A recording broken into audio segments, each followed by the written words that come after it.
was she went for there?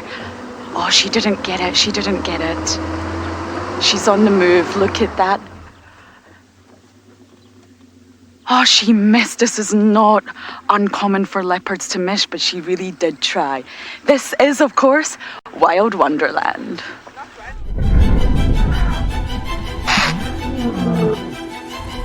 This is absolutely magnificent.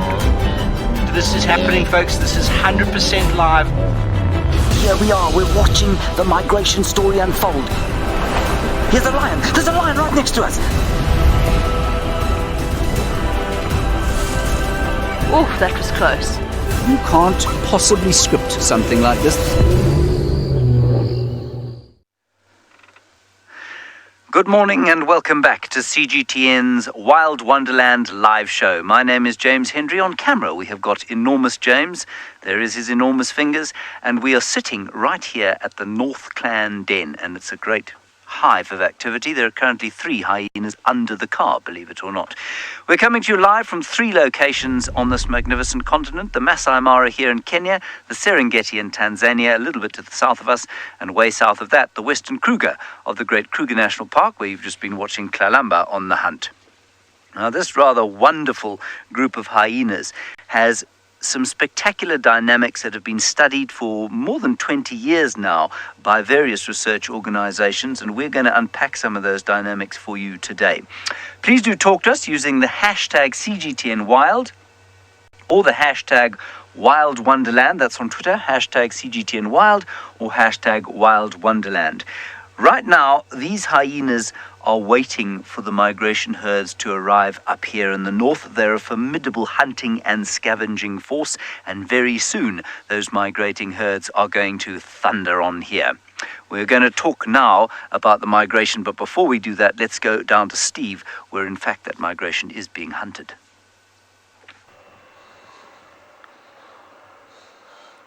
Good morning, everybody, and welcome to the middle of the migration here in the Mara Triangle, where, as you can see, there is a very large herd of wildebeest moving away from one lioness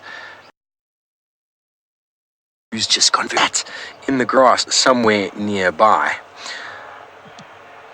This is the time of year. This is a splendid time of year. Lions, wildebeest, zebra.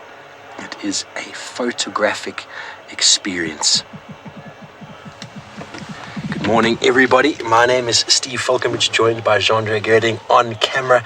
And like I said, we are amongst the herds in the open, red oat grassed fields of the Mara Triangle. The second lioness is up. We were with one of the lionesses before who looked quite interested in hunting. Although now that we've seen them close up, their bellies are quite full, but they can't help themselves. When there is this multitude of game around, they just want to catch and catch and catch. So while we wait for these 2 lionesses to get closer to the herds, we are in the migration, so let's learn a little bit more about it. The red oatgrass plains of the Mara Serengeti sway in anticipation. In February, around 400,000 wildebeest are born on the short grass of the Serengeti's southern plains. Just half an hour, the calves have found their feet. And one of nature's greatest journeys begins. From the southern plains, more than 1 million animals move northwest into the Serengeti's western corridor, massing on the banks of the Grumeti River. As the rut ends, the herds gallop north once more. Eventually, 2 million grazers arrive to feast on the abundance of the Masai Mara. It begins with a trickle of the zebra vanguard, enjoying the undisturbed long grass plains, making the first crossings of the turbulent Mara River. Many fall to the rapids and the crocodiles. And then comes the main body of the migration, the thundering herds of white-bearded gnu, bleating songs of chaos in search of green pasture. The herds know the danger, but the call for food is too great. All must take the plunge. Not all will make it. For those that do, hungry prides and clans patrol the banks. For survivors, Rich red oatgrass is the reward. Before it's time to cross the river again, as nature's greatest herd follows the life-giving storms and verdant plains of the Mara Serengeti for nourishment.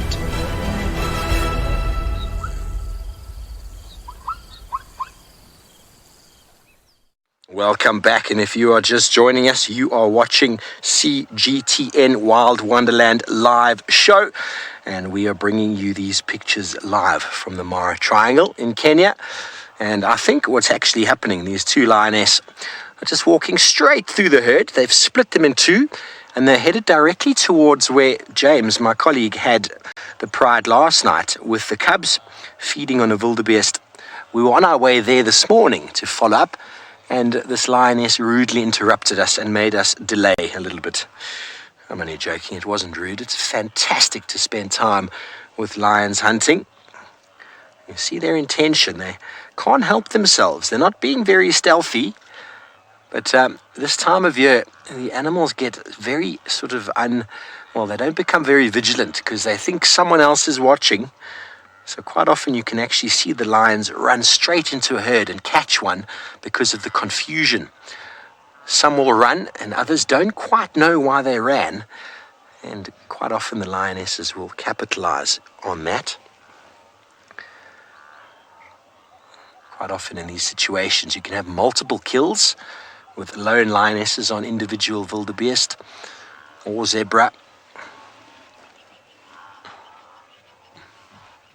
But that herd is giving them no chance.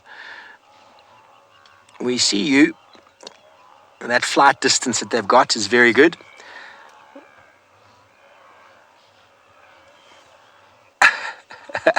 Beck, you'll settle for some carnage as the lionesses hunt. Well, that could be the case. It could be the case if the lions get their energy up and they get unleashed into that herd there. We could see some carnage. But they're not showing too much stealth. They're just going, okay, wildebeest, do you want some of this? They're walking straight at them.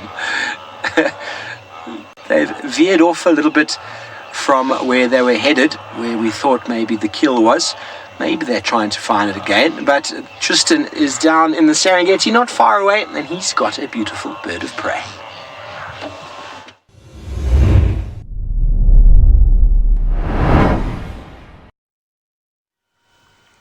Indeed we do, Steve, and I'm sure the migration herds in the background are far happier that it's a bird of prey watching them than the lions that you have on your side. You can see it's a pale chanting goshawk that's sitting pretty on a rock at the moment, and it's like us watching the migration as they roam around and graze in the early morning sunshine. Now, my name is Tristan, and on camera I've got David, and it is a very, very, very big welcome to the Serengeti, as Steve mentioned. We're in Tanzania, and it is a beautiful morning here. We're just around the rocky areas at the moment, and we've been looking for a leopard this morning, but it's been a little bit elusive. We saw some fresh footprints for a leopard and some fresh dung, but so far we haven't been able to find it, and we were hoping with the migration in town, the leopards will actually take advantage of that, and they will go after the small young wildebeest, and sometimes you can get lucky and find them on a wildebeest kill. But in the meantime, we managed to spot this beautiful, beautiful bird, and you'll find these pale chanting goshawks, they often sit like this on the rocks, and they'll wait until it gets a little bit warmer, and as soon as they've warmed up a bit, then up and off they go in search of all kinds of different food items. Obviously, they're not really feeding too much off the migration, except that what happens when the migration is in town is the grass gets much shorter and it exposes prey for birds like this. These guys will be hunting a lot of small rodents, and since the migration's been in town and then the grass has gotten so much shorter, it's actually much easier to spot rodents in these areas. And in fact, in the last couple of days, I've seen quite a few running through the grass, and it'll make life for these birds of prey much easier. So it just goes to show that even though the migration, and we see it and we think of all the animals that depend on it are big animals, there's actually small animals like these guys that also depend on those herds in the background in order to find food. Now, talking about hunting and food, it sounds like Kalamba is still on the hunt, so let's send you back down to Lauren in South Africa.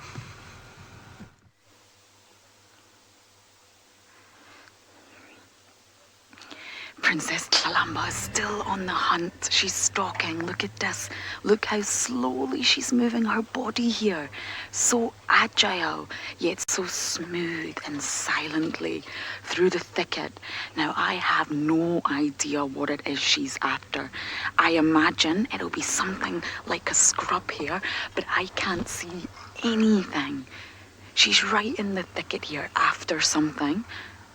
I'm just going to go a little bit closer.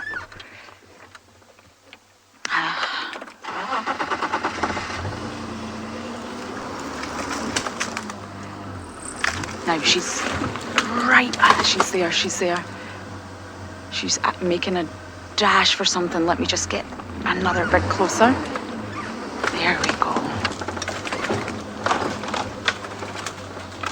Can you see her, Seb? Okay. Right, she's gone into a drainage line, which makes it a little bit tricky to follow her, but hopefully she catches something, and then we will be able to keep up with her.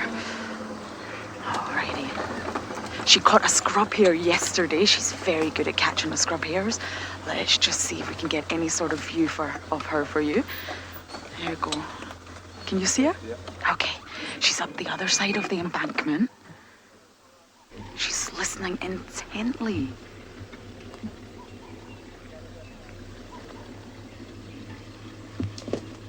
She must be hungry. It's a very, very cold day today.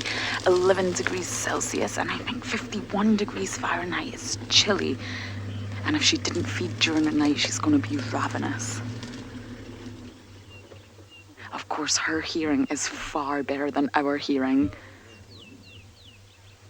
Carol is saying hungry this morning, yes. Kalamba and myself, of course. It's cold.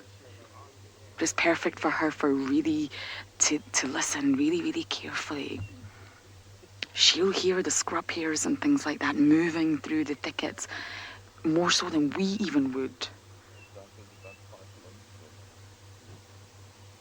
And although leopards prefer to hunt bigger animals, they can subsidize on smaller prey. And we saw Kalamba catch a scrub hare yesterday. So if she hasn't eaten since then, and of course we cannot confirm that, then she's very hungry. Come on, Kalamba, go get your breakfast, girl.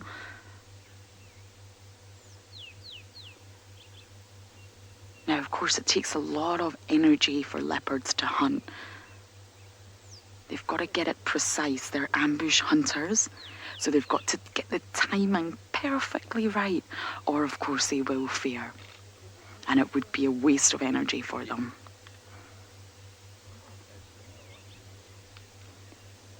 I really can't see what it is she's actually looking at.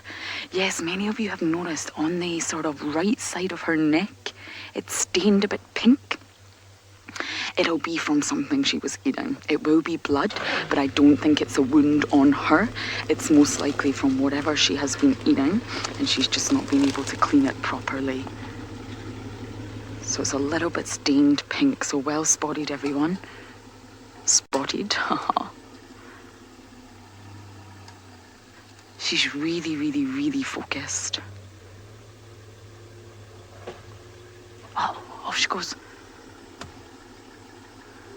She's so flexible. She can just maneuver her body under branches, through thickets.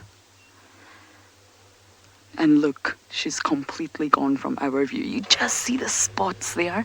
That's how well camouflaged leopards really are.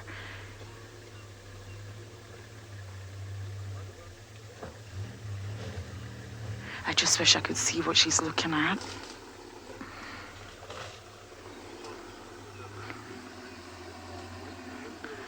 Okay, let me see if I can just go back a little bit and we can get a slightly better view of her.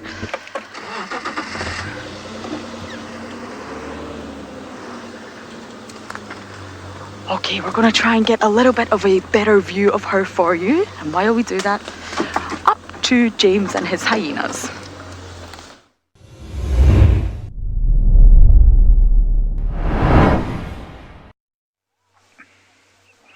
There's a huge hive of activity here at the North Clan Den. Now, just to give you a bit of background, this clan is about 77 individuals strong. Not all of them will hang around at the den here. We do have some very readily identifiable members of this den, though, and I'm just going to ask James to look at this one very closest to us now, just over here. That is one of the youngest members, and her name is Ravi, which means spring in Hebrew, if I'm not mistaken, and she has a sister or a brother, I'm not sure which, called Aviv, which also means spring in Hebrew. The other one is Arabic. Then the other most recognizable one is just lying in a puddle of hyenas over there, and this is the inimitable Waffles. Now, Waffles is the one on the left-hand side of your picture there. She's got a collar around her neck, and she was the matriarch of this clan for a very long time. And we'll just go off her now because obviously she's fast asleep while I tell you her story, and we'll watch some of the others having a bit of a play there. Waffles, unusually for a hyena, rose from the ranks, at least from a very low-ranking hyena, to take over the matriarchy. Now, that's a very unusual situation. Normally, it's the daughter of the matriarch that takes over. And so she took over from a very low-ranking individual and has now been replaced because she's got a bit old, and she's been replaced by her granddaughter Soup, who doesn't appear to be here right now. Now, what we have here is a little puddle of hyenas, and the darkest one amongst them, her name is, or his name is Mutt, and he's one of the funniest little things. He'll come and he'll climb under the car and he'll try and pick bits off it. They're just most amusing to be around. In fact, I think that's him there. I think that's Mutt coming under the car. Right, well, there's the puddle of Waffles.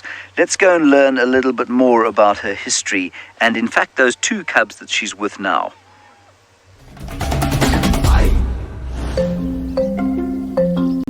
Until recently, the North Clan's old matriarch had no direct heir, having lost all of her previous daughters.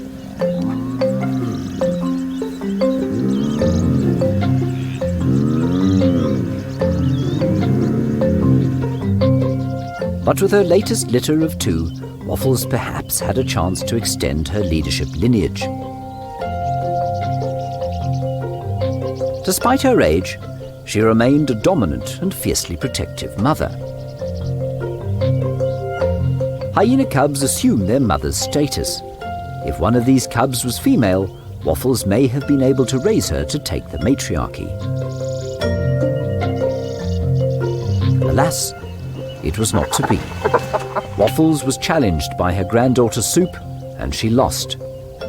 Waffles' new litter will have to fight for the matriarchy if they want it, just as their mother did so many years ago.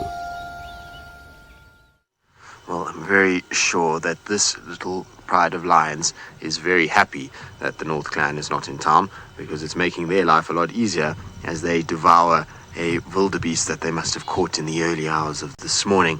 It seems like a lioness and 4 of her cubs that are fairly young still. We actually saw these the other afternoon on a rock together, and they were kind of bouncing around all over the place, but they've managed to secure themselves a really nice kill. Now, talking about hyenas and lions, it's been very interesting to watch the dynamic here in comparison to the Masai Mara. Here in this part of the Serengeti, the hyena numbers are not very high at all. There's not huge amounts of hyenas here, which means that this is actually the first time in 3 weeks that we've seen lions feeding on a kill that's still got meat on it. Generally, what happens with the lions is that they actually hunt at night. And so what they do is they'll kill at night and they'll eat, and it's not a problem.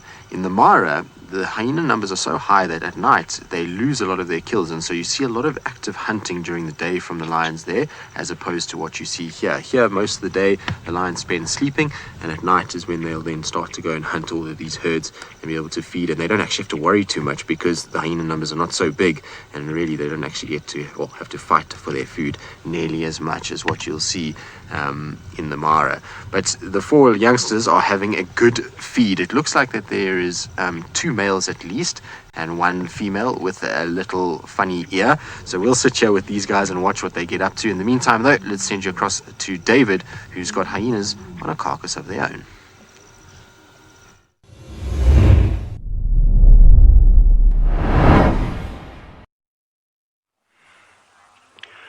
jumbo, and it's very true. Hyenas have been known to be very good thieves, especially when they gang up in big numbers to steal food from lions.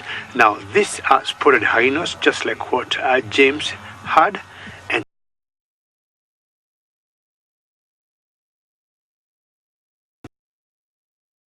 at the very south.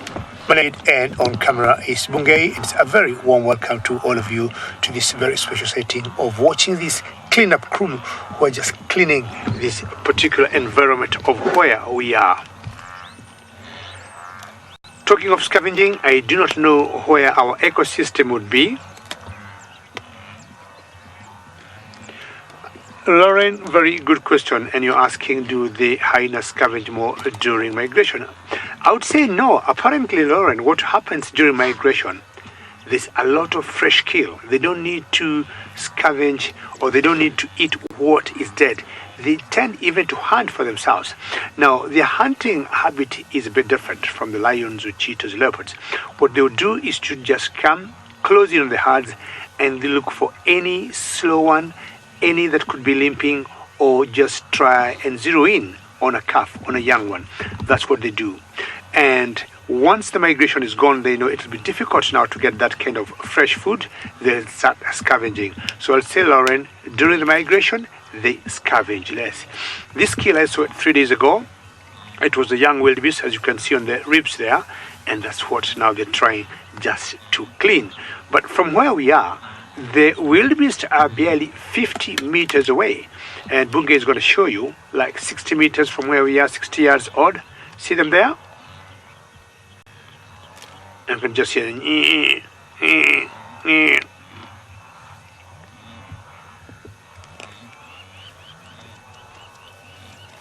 These hyenas are definitely having a wonderful time with all the migration around. We'll stick around and find out, because my big plans today is to look for some lions. Let's go to steer the lions, which are on the move.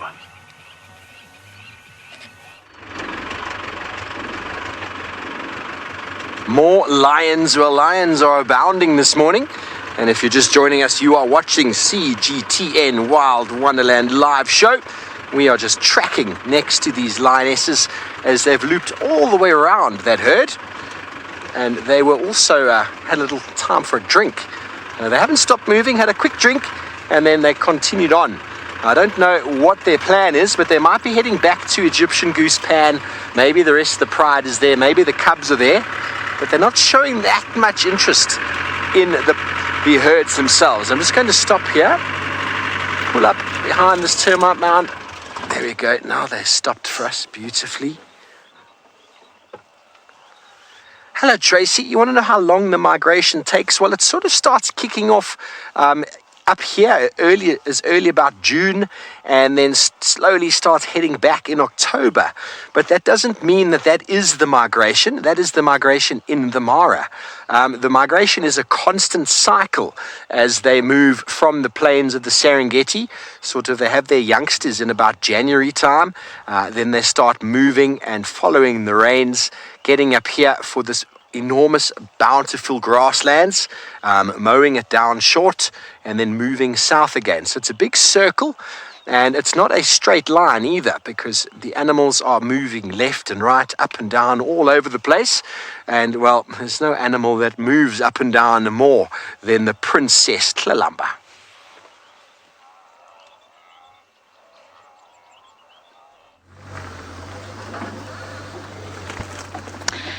Indeed, the princess is moving. She's way up ahead of us now, I'm afraid. And we are in the trickiest position to maneuver.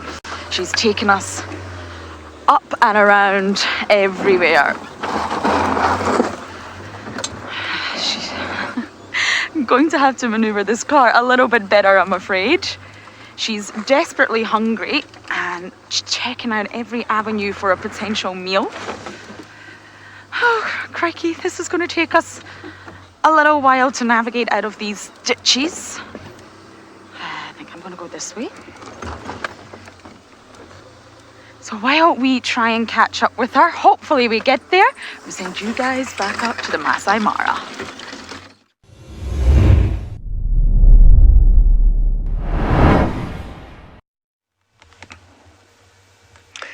So we're still at the den here, and things are just settling down a little bit as the day warms up. They'll have a little bit of a play and then probably settle down for a sleep. And just before we look at the one you're looking at now, can we go, James, to those ones over there, the little pile? You can hardly see them. I just want to point out that those are the two cubs that you saw with Waffles there, Grenadine and Ilovo. And unfortunately for them, because their mother has been deposed, they are now sort of third and fourth or fifth ranking in the hierarchy of this clan. There we are. That's Waffles there.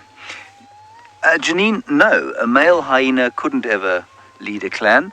That is impossible because, of course, they are subordinate to the females, universally subordinate to the females. Please excuse our shadows there. There's nowhere else for us to park, I'm afraid, though. There is young Ravi. They are the youngest ones here, and their mother Jude is lying around here somewhere. The males are smaller than the females. They are actually, they have fewer or a less concentrated amount of male sex hormone than the females do. It's a slightly different hormone. It's not testosterone, but it's a slightly different concentration of androgens that make the females much more aggressive and much more prone to aggression than the males. Do you just listen to that noise? That's one of Waffles' cubs calling there. There's been a bit of a fight.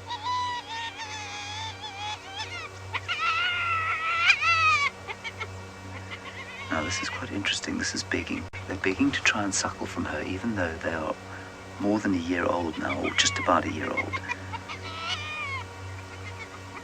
And hyenas will sometimes suckle their cubs for up to 18 months.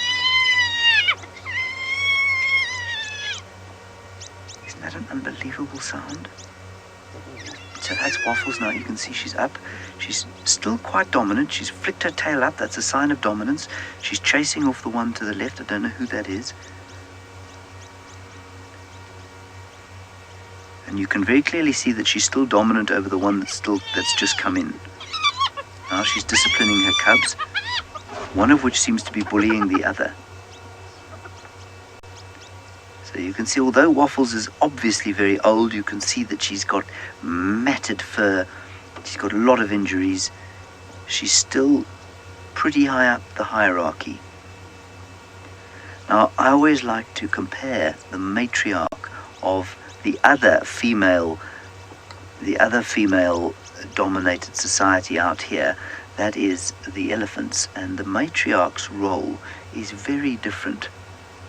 Remember that the matriarch here is not a teacher, she's a dominator, whereas in the elephant herds, she is much more a leader and teacher.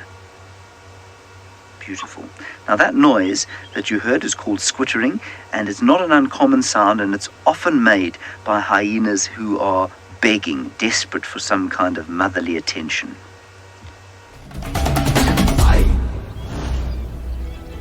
In every spotted hyena litter, one cub is dominant over the other. A high-ranking mother brings some rotting breakfast back to the den for two cubs.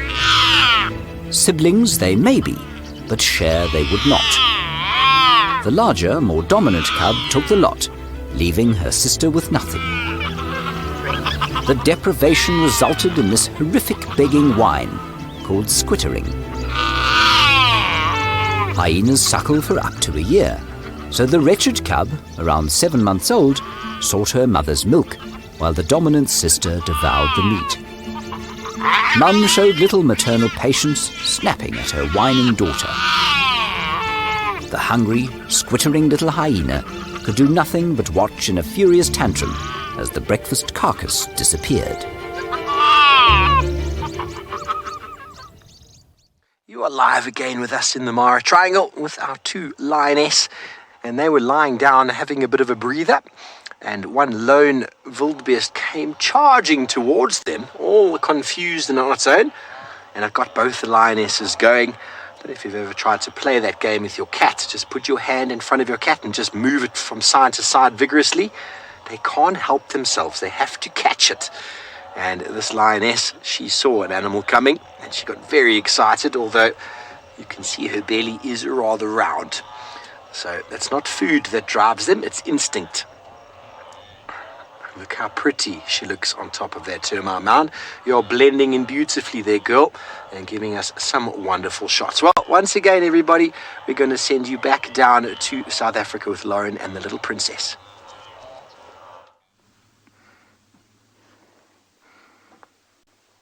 We caught up with our princess here, and she is still stalking. She's so carefully, considerately moving every single leg.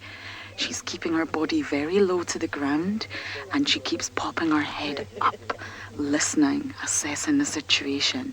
And once again, my meager human eyes cannot see anything that she could potentially be looking at. She's going to go right in front of the vehicle. Now, I forgot last time, but I am Lauren and I do have Seb on camera. I got caught up in all the excitement of our little princess here. Look at that. Look at the way she's moving her legs. She's so dainty and petite. Look at that back leg coming to join. Now she's registering her back leg is going into the exact same position that that front leg has been. It's a very clever way of moving, and we call this registering. She's so much more delicate than the male leopards we have out here. Now she's just moving in front of the vehicle. So I'm trying to be as silent as possible.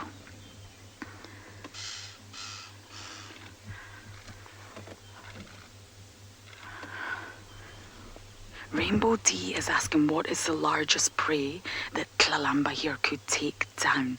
She's actually even been known to take down steenboks, duiker, young impala. I see her regularly catch scrub hares. That's quite an easy meal for her to catch. She's a bit of a scrub hare expert. And of course she can eat that quickly and it will provide her with lots of energy and sustenance.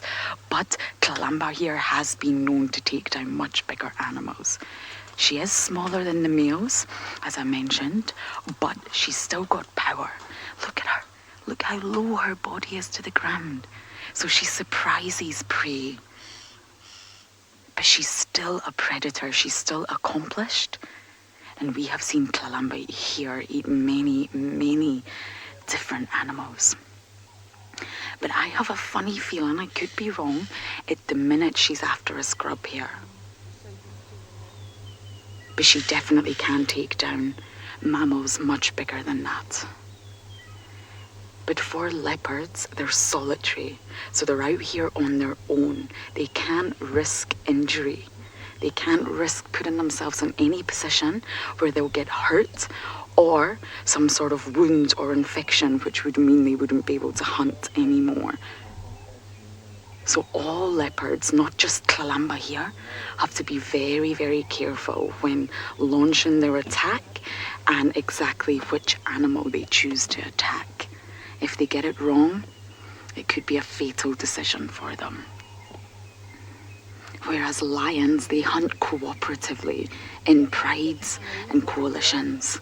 So they've got each other to take down prey. Leopards only have themselves. Look at her go.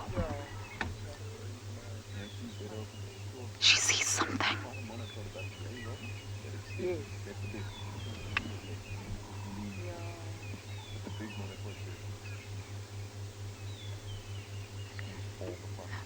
I really hope we can see her catch her breakfast this morning.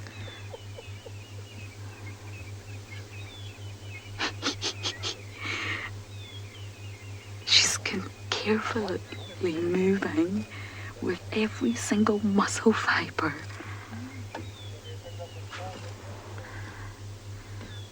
And look at her tail, watch her tail. She's also carefully moving her tail.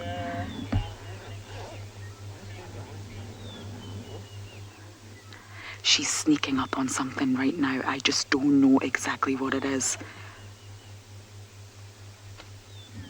Sana's saying that walk is incredible. I totally agree. She's an incredible leopardess. I love this girl.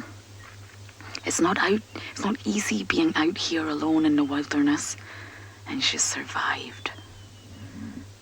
And she's good at remain hidden. We don't always see Tlalamba.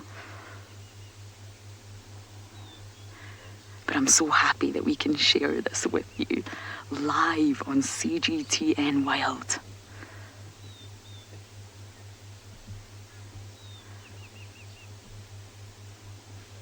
Something's there, I just can't put my finger on what it is. So you see how her back is arched like that? She's gonna pounce.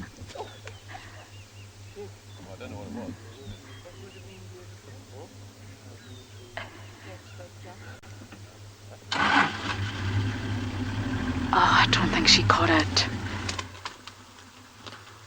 Oh, girl, you're trying so hard. So that back arch was her getting ready to pounce. Okay, we're going to keep up with her and fingers crossed she gets her breakfast because she's hungry. So while we do that, you guys are going all the way up north to the Serengeti.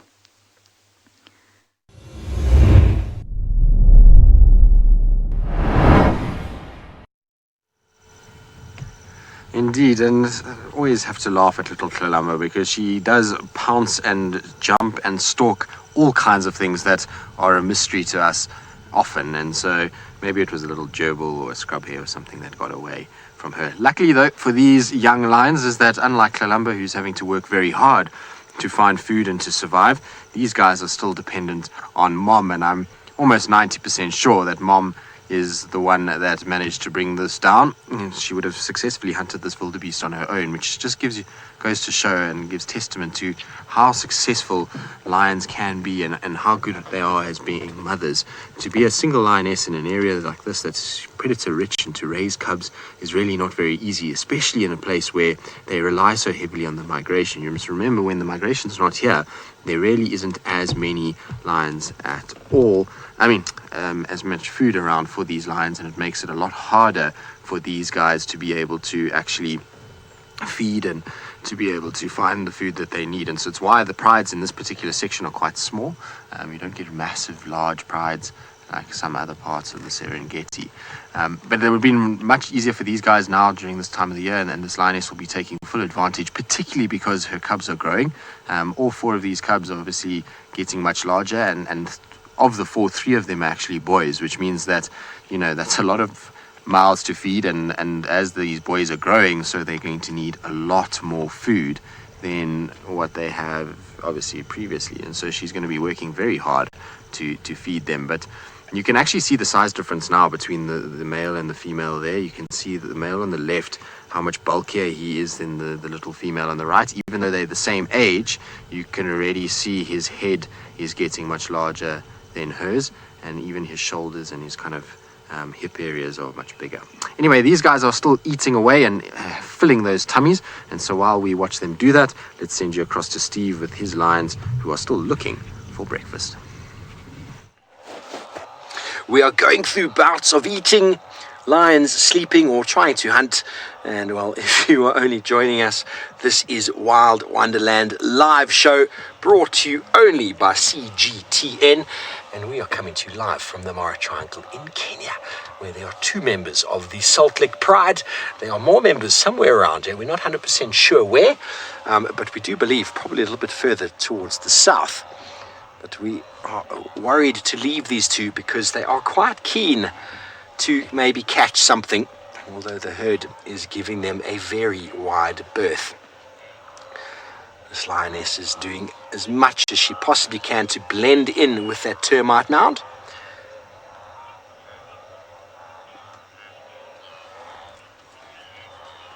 Benjamin, you want to know if males or females hunt well? Well, they both hunt very, very efficiently, and male lions are actually very good hunters.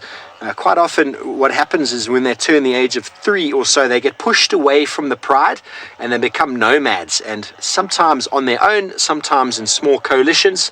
They need to be able to provide for themselves. They need to be able to get big and strong. And the reason why everyone thinks lionesses are more efficient hunters than males, more during the migration. So I do apologize, but during the migration, we haven't really even seen any males apart from the one yesterday, but both females and males will just smash animals as they come.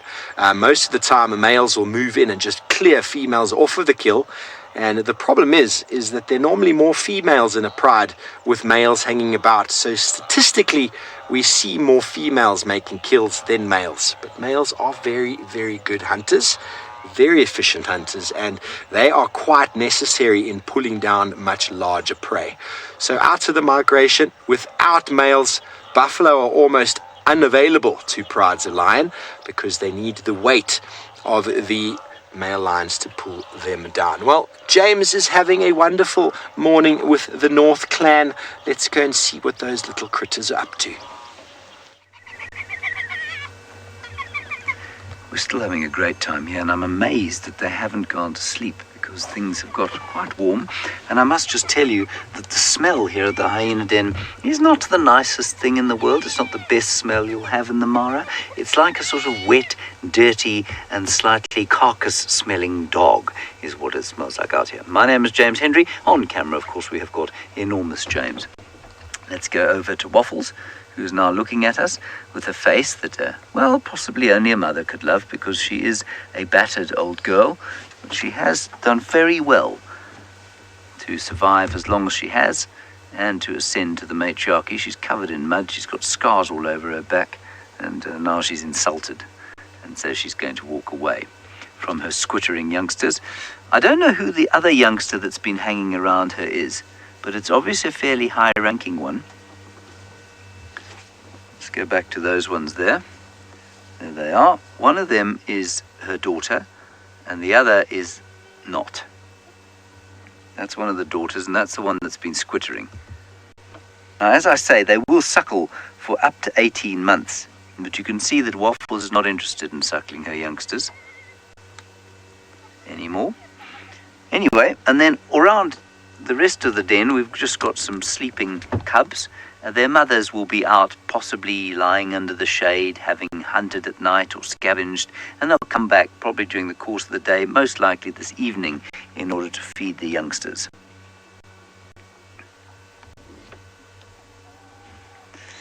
No, Cranky Pangolin, I don't think so at all. Nature's own culling process. I don't think you could describe the migration as that at all. I think the role of predators in the ecology of an area is to sort of keep numbers down. But remember that 60% of the death that happens during the migration's got nothing to do with the predators. It's just old age and disease and injury and that sort of thing. And I don't think the migration necessarily contributes hugely to that. Yes, it does to a certain extent. But no, I don't think you could describe the migration as nature's natural culling process. A lack of resources is always going to be the most notable kind of natural culling effect, if you like. You can still hear that whining noise. You can imagine why Waffles is not putting up with it. There we go. They're playing a little bit there. You can see she's getting a little bit irritated, and I suspect what she'll do is move away from the den. Those two cubs are den graduates. They're not actually resident here anymore. They're too big to go under the ground, so they don't live in the holes, and they're obviously just trying to hang around their mum. She's looking quite trim. We've seen her looking massively fat, and she's now looking over towards something that unfortunately is going to be a little bit big for her to eat, and that is a buffalo bull. You can obviously hear the predators. Beautiful stuff here. The sun is up, the hyenas are down. We're going to go and see if we can find an elephant on the river while you go back down south to Steve and the Salt Lick Pride. The sun is indeed up. It is warming, and I think these lionesses are maybe going to go find themselves some shade, or maybe we'll be lucky with another hunt. Well, we have been spending a fair bit of time with lions out in the open, but the Mara River, with the crossings that happen every single year, is often a very, very important place for the lions to take advantage of the crossing herds.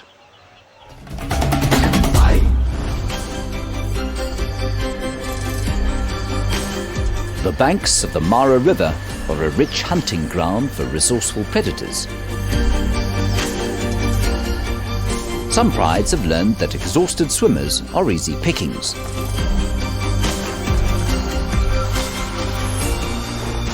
They ply their trade in the cover of the riverine vegetation.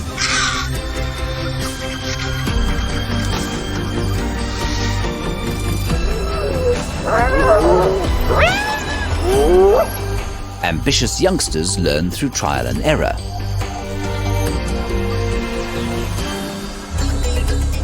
While veterans like the famous musketeers, led by Scarface, relish the spoils of their coalition's dominance over the river hunting prides. For now, they wait for the arrival of the migration herds.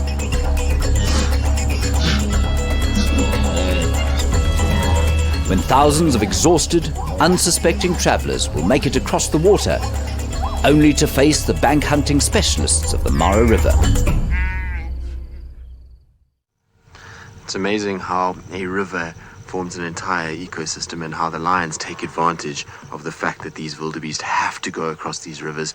It really is incredible to see it, how these prides form these territories around it, and particularly in the Mara. Here in the Serengeti, it's been very interesting to watch how there actually isn't that many lions near the river systems, and I can't work out why. I mean, theoretically, it's a very similar thing to what you see in the Mara, but it seems that a lot of the lions' territories here revolve more around the rocky areas than the river system itself, which surprises me a lot. I would have suspected that they would have sat on the river systems, and as those wildebeest would pile out the river so that they would go after them. Oh, I think it's playtime now for our cubs. You can see the one has got a shoulder blade that it's now playing with, so if you're a little bit of a sensitive viewer, maybe not the best time to look at the toys that the lions are playing with, but you can see that one has got a shoulder blade in its mouth and it is now picking it up and rolling it around everywhere. The boys seem to be a little bit playful this morning. They're definitely a lot more playful than the little female. She's a little bit more shy. What's also interesting is that there's another lioness that has joined since we've been sitting here. Oh, look at that. Isn't that cool? Lions at play is always one of the best things to watch. They always make me laugh, and there's a cute factor of note, and this little fella is being as cute as you could possibly want. Where is that shoulder blade fun to play with? And there's grass everywhere, there's mud all over him. He's certainly not going to be in the good books with mom later, because he's going to be typical boy and full of dirt after playtime. Now look, he's stalking his sister, and he goes bounding off into the thicket where she is. Seems to be the sort of more brazen of the grouping, because he was the one that got up just now and went for a long walk, chased a jackal a little bit, then came back again and has bounded around all over the show. And it's the same individual that we had the other afternoon that came down the rock and then went trying to get back up and was slipping. It's that same young male. So he seems to have a bit of character, that fella, and I quite like it when they do.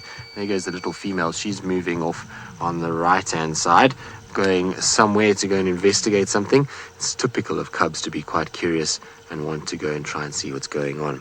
Right, we're going to sit with these guys just because they're being a bundle of joy as they play around. And while we do that, let's send you across to David, who's once again looking at a male ostrich.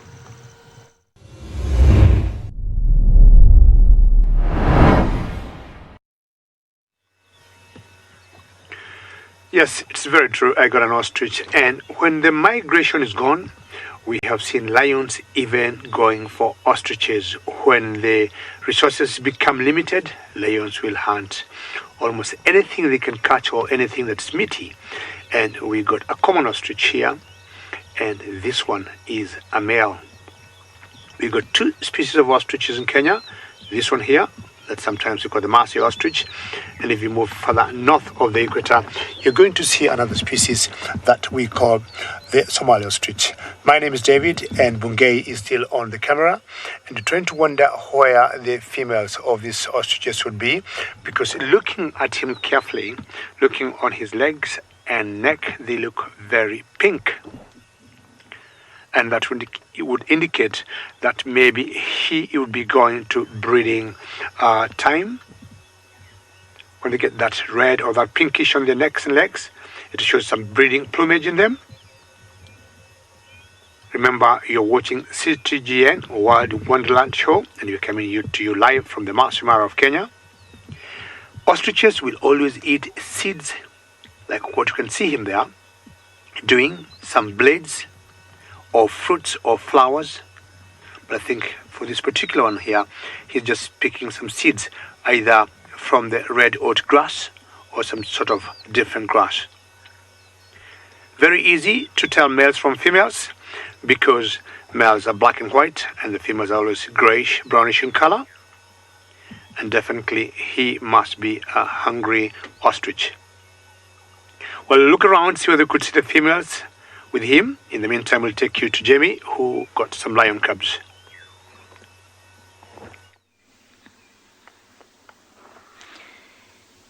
Good morning, good morning. Look at this. This is the very first time you're seeing me, but this is why. Because these two, along with the rest of their pride, have been giving us quite the runaround. So there you go. From yesterday, you met the Nkuhuma cubs on their way to that buffalo kill. Here they are again. A very good morning to you all. My name is Jamie, and behind the camera is Craig. And we've had a very eventful morning, even though you haven't seen us, because are we gonna pounce? We're gonna pounce. We're thinking about it because we actually found these little ones, and we were about to start our walk and realized that we couldn't walk them without scaring them. So we had to run back, fetch the vehicle, and then find them again. But we've managed it right in the nick of time. And look at these two little fluffy boys. Our Nkuhumas have done so well. And not only that, I see that one of the other lionesses has got suckle marks as well, which means that this pride is expanding by the weeks. Apparently lots of you going ooh and ah. I think the sighting actually speaks for itself, to be honest. Can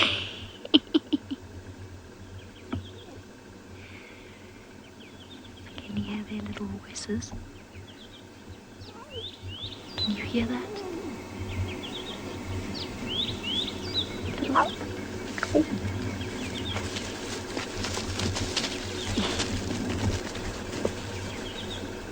Tiny little cub sound. Oh, this is just so perfect. The Lioness has obviously decided it wasn't safe enough for the cubs around that buffalo kill so far south in their territory, and they've shepherded them further to the north. Look at those claws.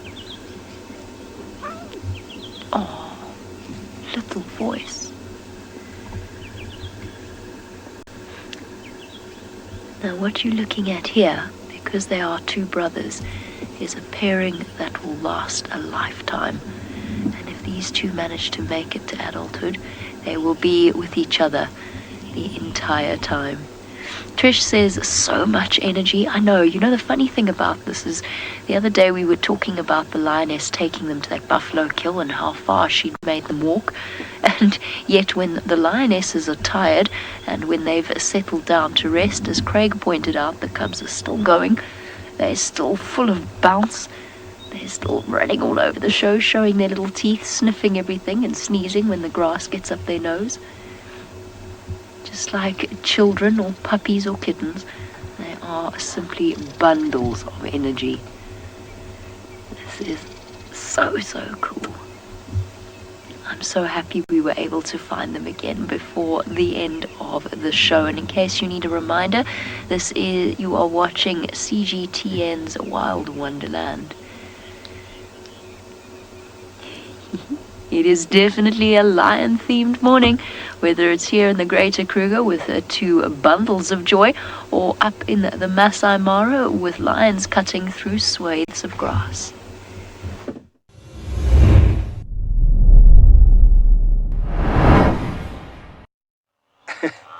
Yes, indeed.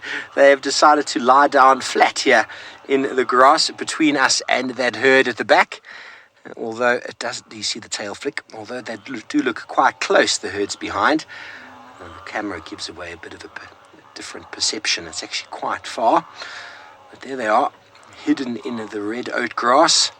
I am really looking forward to seeing those cubs down in South Africa that Jamie's got. I knew they were around before I came up the side, but I've yet to lay my eyes on them. Very exciting times. But these zebras, I think, are aware that these lions are nearby. Lions seem to be having a little bit of a play with each other in the long grass. Sorry, we can't show you a better view than that. The tawny cats camouflaged in the tawny grass. Okay, well, it sounds like James has moved on from the North Clan and he's found a more aquatic animal.